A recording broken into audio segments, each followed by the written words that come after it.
Hey, welcome. Today we're going to try and make sense of ethics. Now, I know it's a huge topic, right? But our goal is pretty simple, to give you a clear, straightforward way to think about some of life's most difficult questions. So let's just dive right in. We've all been there. You're standing at a crossroads. The decision is tough, the stakes feel incredibly high, and the right path is, well, anything but obvious. This feeling, this very human moment, is the real starting point for our entire journey today. It's where ethics stops being some dusty old concept and becomes deeply, deeply personal.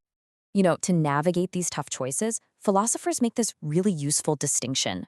First, there's your moral experience. That's your gut feeling, that little pang of guilt when you tell a white lie, or that warm feeling you get when you help someone out. But then there's moral consciousness. And that's when you take a step back and ask, wait, why did I feel that? Was that lie actually wrong? What does it even mean to help? This whole explainer is about building that second muscle, your moral consciousness. And here's how we're going to do it. This is our roadmap. First, we'll just try to make sense of morality itself.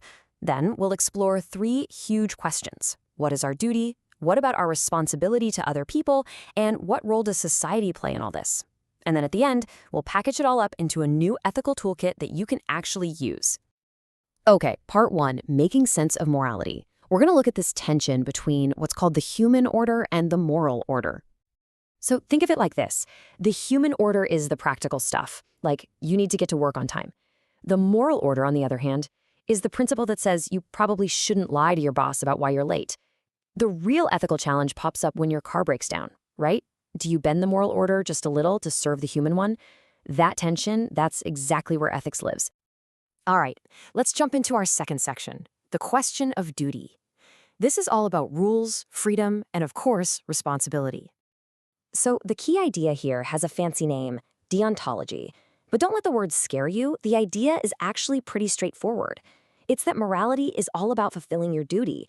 For someone who thinks this way, a deontologist, certain actions like telling the truth or keeping a promise are just right, period. It doesn't matter what the outcome is. What matters is that you did the right thing. You did your duty. Now, the absolute giant in this field is the philosopher Immanuel Kant. And his core idea, which this quote really gets at, is that ethics isn't about describing how people actually behave. No, it's about using our reason to figure out how we should behave, no matter what our feelings are telling us or what the specific situation is. So how do we find these universal rules? Well, Kant gave us a test for it, called the categorical imperative. Let's actually try it out. Imagine you're thinking about making a promise you know you can't keep, just to get a loan from a friend. Okay, step one. What's the rule you're following? It's something like, it's okay to make false promises to get what I want. Step two, universalize it. Imagine a world where everyone, everywhere, always did this. What would that world look like? And that's step three, check for problems. In that world, the whole idea of a promise would just collapse, right? It would be meaningless. Nobody would believe anybody. The rule basically destroys itself. And so Kant would say, making a false promise is always, always morally wrong. But here's the catch. And it is a big one. Kant's entire system is built on the idea that we are free to choose our actions. Because if we're not free, how can we really be held responsible? And this just cracks open that classic debate.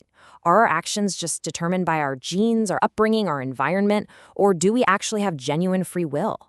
It's a massive question that really shakes the very foundation of any duty-based ethics. Okay, let's shift gears. So far, we've looked at ethics as a system of internal rules of duty. Now, in our third section, we're going to explore the question of others. What happens when ethics doesn't begin with us, but with them? And this is a radical shift. The philosopher Emmanuel Levinas argued that before you even have a chance to think about rules or duties or anything like that, you encounter another person.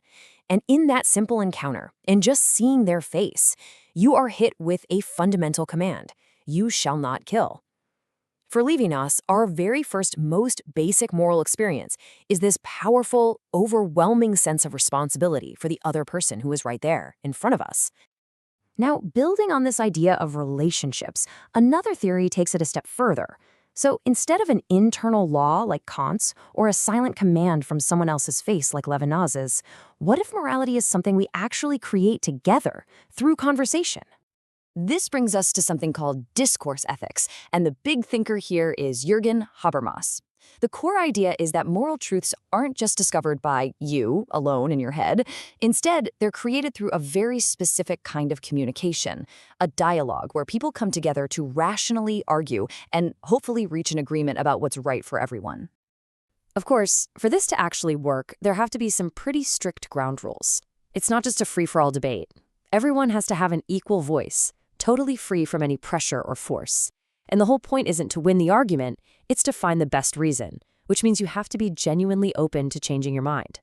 For Habermas, if you can create this ideal space for communication, the agreements that come out of it aren't just compromises, they're actually morally right. So we've looked at the individual and we've looked at relationships. Now, in Section 4, let's zoom all the way out to the biggest scale, the question of society and all those unseen rules that we live by. The really crucial point here is that none of us are making these ethical choices in a vacuum. We're all shaped by what philosophers call social institutions, the laws, the customs, the traditions that we're all just born into. These are the unseen rules that influence what we think of as normal or polite or right. I mean, think about something as simple as standing in a line or shaking hands. These aren't universal moral laws, but they are ethical norms we absorb from our society, and they guide our behavior, often without us even thinking about it. Realizing this is so key to understanding why what seems obviously right to one person can seem totally strange to someone from a different culture. Okay, we have covered a lot of ground. So for our final section, we are going to take all these different ideas and assemble them into something you can actually use, your new ethical toolkit. This table really puts our whole journey together. Now, the most important thing is don't think of these as competing theories where you have to pick a winner. Think of them as different lenses or maybe different questions you can ask. So when you're faced with a tough choice, you can put on your Kantian hat and ask, what's the universal rule here? What is my duty? Or you could switch to the Levinasian view and ask, looking at the people this affects, what is my fundamental responsibility to them? Or you could even try the Habermasian approach. How could we talk about this fairly to figure it out together? And that brings us right back to where we started. Remember that idea of moral consciousness? That's what this is all for. These frameworks, duty, responsibility to others, and communication, they're really just powerful tools for reflection. They help you move from simply feeling a moral problem to consciously thinking through it. So now, I'm turning the question back to you. The next time you face one of those tough choices, try using this toolkit. Ask yourself, what's my duty? What do I owe the people involved? And how can we find the best answer together? There might not be a simple, easy solution, but you'll have a much richer, more thoughtful, and more conscious way of finding your path forward. Thanks for joining us.